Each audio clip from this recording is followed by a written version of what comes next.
அன்புடன் கோவிந்தராஜுலு மணல்மேடு வெதர்மேன் வானிலை ஊடக நேயர்களுக்கு காலை வணக்கம். இன்று நவம்பர் மாதம் 15ஆம் தேதி, ஐப்பசி மாதம் 29ஆம் தேதி, சனிக்கிழமை காலை வானிலை நிலவரம். இது வரைக்கும் நம்ம சேனலை சப்ஸ்கிரைப் பண்ணாதவங்க சப்ஸ்கிரைப் பண்ணிங்க. தொடர்ந்து அறிக்கைகளை பெற ஆல் எனேபிள் பண்ணிட்டீங்கன்னா தொடர்ந்து அறிக்கைகள் வரும். பட்டன் ஃபோன் வச்சுருக்கிற விவசாயிகள்கிட்ட இதை கொண்டு போய் சேருங்க. அவங்களையும் சப்ஸ்கிரைப் பண்ண சொல்லுங்கள், லைக் பண்ண சொல்லுங்கள். சப்ஸ்கிரிப்ஷன் ரொம்ப முக்கியம். இது வரைக்கும் நம்ம சேனலுக்கு ஆதரவு கொடுத்து இந்த 20,000 சப்ஸ்கிரிப்ஷன் பண்ண அந்த ஆதரவளித்த அனைத்து நல் உள்ளங்களுக்கும் நான் நன்றியை தெரிவிக்க கடமைப்பட்டுக்கிறேன். சின்னதாக ஆரம்பித்தோம், ஒரு 1000 2000 சொல்லிட்டு. அதுக்கப்புறம் உங்களுக்கே தெரிஞ்சது உண்மையாக இருக்குது, கொஞ்சம் தெளிவாக சொல்கிறேன்னு நினைக்கிறேன். இப்போ எனக்கு அதனுடைய பொறுப்பு அதிகரிச்சிருக்குங்கிறதுல எந்த விதமான மாற்று கருத்தும் இல்லை. இனிமேல் இன்னும் நல்லா ஆழ்ந்து இதை இன்னும் துல்லியமாக இந்த வானிலை அறிக்கையை உங்களுக்கு சமர்ப்பிக்கணும் அப்படிங்கிறதுல நிறைய ஹார்ட் ஒர்க்கு, அதாவது நிறைய ஹார்ட் ஒர்க் பண்ணி இதை நான் உங்களுக்கு தர்றதுக்கு நான் ஆயத்தமாகறேன். இது வரைக்கும் இது ஆதரவு நன்றி. இன்னும் நம்ம சேனல் நல்லா வளரணும். உங்களால் தான் அது முடியும். ரைட்டு, இதோட இப்போ வானிலை அறிக்கைக்கு போயிடுவோம். இப்போ என்னான்னு கேட்டிங்கன்னா, இன்னைக்கு நவம்பர் 15 சனிக்கிழமை, ஐப்பசி 29, நாளைக்கு கடமுழுக்கு, நாளைக்கு ஐப்பசி 30. உங்களுக்கு தெரியும், அதாவது வடகிழக்கு பருவமழை ஆரம்பித்தது அக்டோபர் 16 17. அப்போ ஐப்பசி 1 அப்போ தான் ஆரம்பிச்சிது. அப்போ ஒரு வடகிழக்கு காற்று வந்துச்சு. அதுக்கப்புறம் மேற்கிலேருந்து தான் வானம் வந்துச்சு, மேகம் வந்துச்சு. இப்போ அடுத்த வடகிழக்குலேருந்து, அதாவது சனி மூலம் அப்பு ஏறி மழை பெய்ய போகிறது இன்னைக்கு இரவுலேருந்து தான். நாளைக்கு கடமுழுக்கு, ஐப்பசி 1ஆம் தேதி மழை, ஐப்பசி 30ஆம் தேதி மழை. இந்த எவ்வளோ இன்டென்ஸாக இருக்கிறத நீங்கள் இப்போ பார்க்குறீங்க. ரைட்டுங்களா? இப்போ இது மேப்பு ஒரு ஒத்த கருத்துக்கு வரல.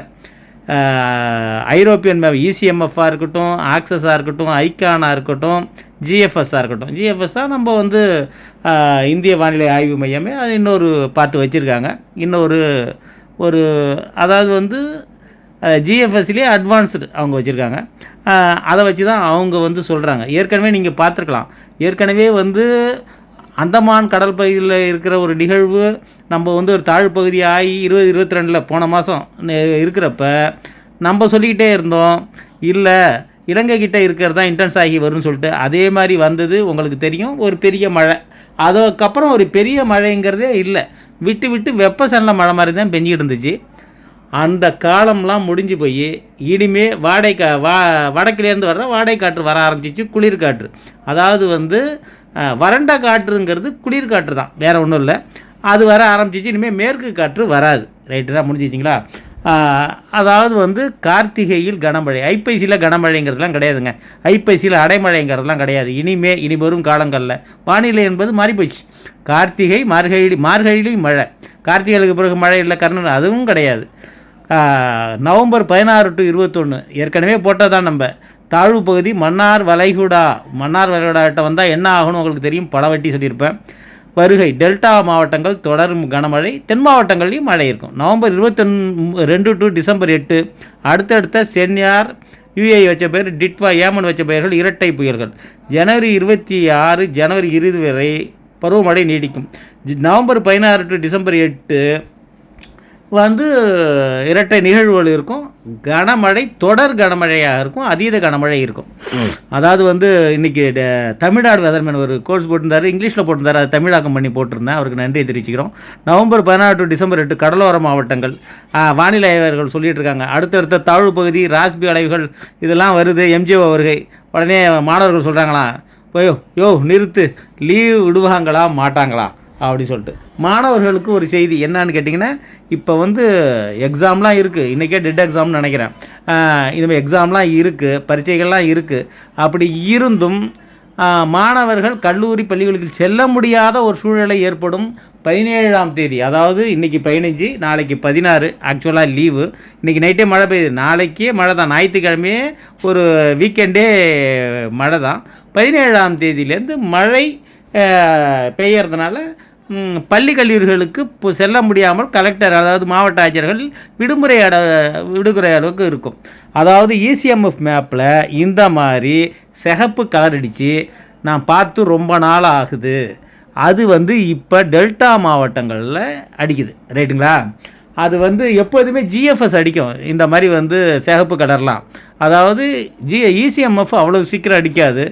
அதுவே இந்த மாதிரி டெல்டா மாவட்டங்களில் கலர் அடிச்சிருக்குன்னா அதனுடைய மழையோட வீரியத்தை நீங்கள் தெரிஞ்சுக்கணுங்கிறதுக்காக தான் இது ஸ்டில் எடுத்து உங்களுக்கு காட்டுறேன். ஏதோ நாங்கள் வந்து ஏதோ குருட்டாம்போக்களும் சொல்லிட்டு போகிறதுக்கு இல்லை. இப்போ வந்து இசிஎம்எஃப் மேப் எடுத்து பார்க்குறோம். 14ஆம் தேதி 15ஆம் தேதி 15ஆம் தேதி மாலை நள்ளிரவே ஏன்னா இந்த ஃபங்க்வான் புயலோட காற்று முடிஞ்சு போச்சு. வடகிழக்கு பருவ காற்று முழுக்க உள்ள ஆரம்பிச்சிச்சு இன்றைக்கி இரவுலேருந்து.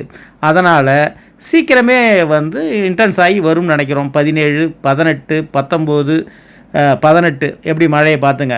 அதாவது 18 மதியத்துலேருந்து 19 மதியம் வரைக்கும் கொஞ்சம் குறைச்சலாக இருக்கிற மாதிரி தெரியுது.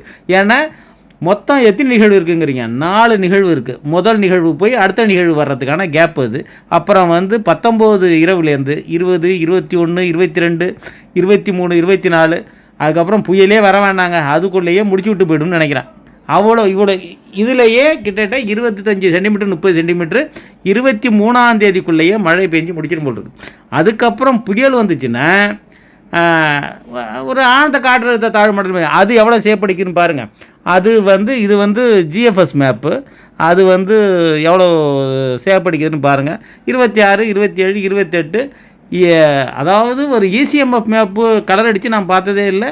அதுக்கப்புறம் வந்து அது அப்படியே கடல் ஓரங்களையே போகிறதாக காட்டுது. அடுத்தது இப்போ நம்ம வந்து கிட்ட வந்து மேப்பை ஜூம் பண்ணி பார்க்குறோம், ரைட்டுங்களா? இப்போ வந்து 14ஆம் தேதி 15ஆம் தேதி அதாவது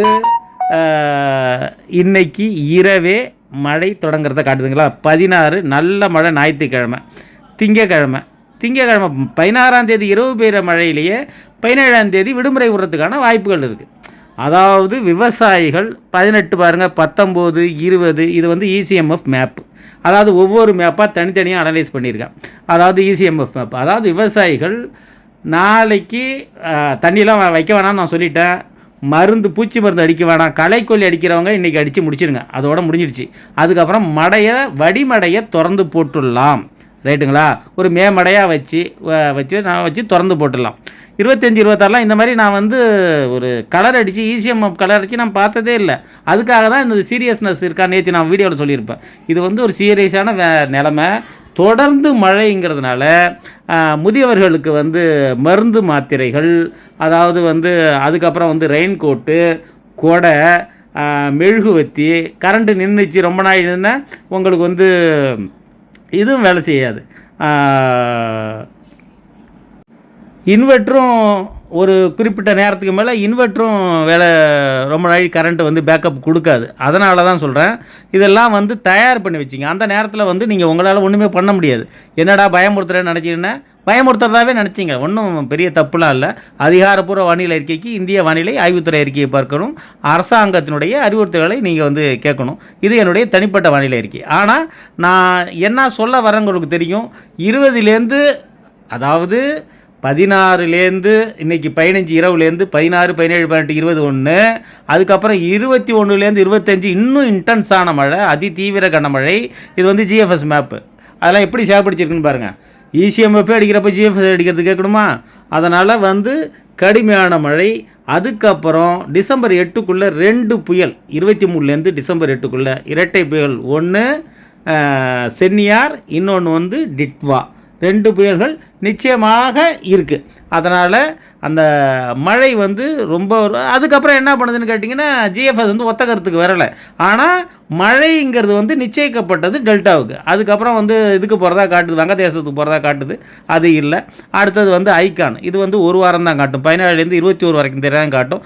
அதுவும் 15 மழையை மறுக்கலை, 16 இன்றைக்கி இரவு மழையை மறுக்கலை, 16, 17 திங்கக்கிழமை மழையை மறுக்கலை, செவ்வாய், புதன், வியாழன் தொடர்ந்து மழை, அதாவது வந்து என்ன சொல்கிறேன்னா தொடர் மழை. அதுக்காக தான் நான் வந்து இதுக்கு வந்து இவ்வளோ முக்கியத்துவம் கொடுத்து பேசிகிட்டு இருக்கேன். இதனுடைய தீவிரத்தன்மையை நீங்கள் உணர்ந்துக்கணுங்கிறதுக்காக தான் திருப்பி வந்து இது முடிஞ்சிச்சிங்களா. அடுத்தது வந்து ஆக்சஸ் போடுவோம் பாருங்கள். ஆக்சஸ் பாதி மேப் தான் காட்டும், ஆனால் மழையை பார்த்திங்கன்னா தெரியும். 14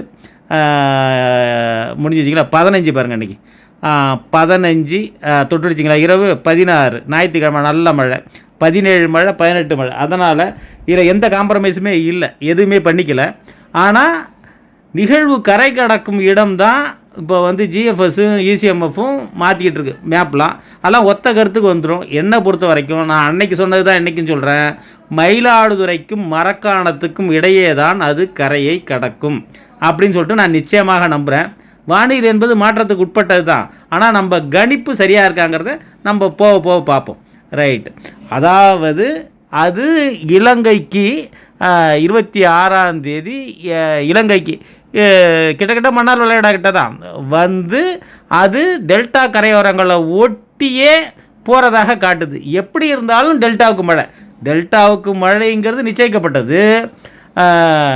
அதாவது வந்து மழையில் அதீத மழை அப்படிங்கிறதுல வந்து லிஸ்ட்டில் டெல்டா மாவட்டங்களில் மழை பகுதிகளில் வந்து ரெயின் ரெக்கார்டில் வந்து அதிகமாக டெல்டா மாவட்டங்கள் தான் இந்த இது வடகிழக்கு பருவமழை காலத்தில் இருக்க போகுதுங்கிறதுல எந்த விதமான சந்தேகமும் கிடையாது. அடுத்தடுத்த நிகழ்வுகள் இங்கே தான் வரப்போகுது. டிசம்பர் 8 முடிஞ்சிச்சான்னா இல்லை, டிசம்பர் 8 முடியல. அதுக்கப்புறம் அது ஜனவரி 26 வரைக்கும் இருக்குது. அடுத்தடுத்த தாழ்வு பகுதிகள் மண்டலங்கள் எங்கே இருந்தாலும் சரி தான். வடக்க வந்து இப்போ டெல்டாவோட மழை நிகழ்வு இருந்துச்சுன்னா சென்னையிலையும் மழை தான். ரைட்டுங்களா. சென்னை தாங்குமா அப்படிங்கிறது வந்து அது அவங்க சாய்ஸுக்கு தான் விட்டுறேன். கடற்கரை ஓரங்களில் மத்திய மாவட்டங்களில் மழை இல்லைன்னா நிச்சயமாக மழை இருக்குது. இது கரை கடந்து அரபிக்கடலுக்கு போச்சுன்னா நிச்சயமான மழை இருக்குங்கிறதுல எந்த விதமான சந்தேகமும் கிடையாது. தென் மாவட்டங்கள்லேயும் நல்ல மழை இருக்குது. தென் மாவட்டங்கள் மழை இல்லைன்னு சொல்லிட்டு சொன்னாங்கள்ல, தென் மாவட்டங்கள்லேயும் மழை இருக்குது.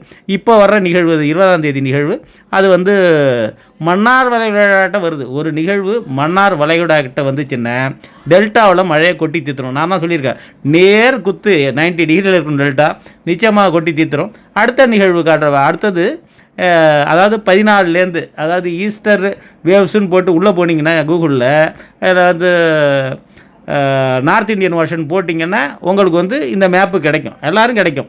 அடுத்த வர நிகழ்வுகள் அதாவது வந்து 30ஆம் தேதி வரைக்கும் உள்ள 30/11 வரைக்கும் உள்ள நிகழ்வுகள் எல்லாமே இதை கிராஸ் பண்ணி தான் போகுது. எங்கே நிகழ்வு வந்தாலும் இலங்கை கிட்ட மணாலோட வந்துச்சு, நாகப்பட்டினத்துக்கிட்ட வந்துச்சுன்னா கூட எல்லாமே டெல்டாவில் மழையை கொட்டி தீர்த்திடும். வெள்ள அபாயம்ங்கிறது தவிர்க்க முடியாதது அப்படிங்கிறது நிதர்சனமான உண்மை. இது மாறி போகுமான்னா வாய்ப்பே இல்லை. ஒரு 2% வாய்ப்பே இல்லை. டெல்டாவுக்கு மழைங்கிறது எச்சரிக்கப்பட்டது. காற்று இருக்குமான லேசான காற்று இருக்கும் தான். லேசாக மரக்கிளைகளை முறிக்கும் காற்று இருக்கும் தான். விஷயம் இவ்வளோதான்.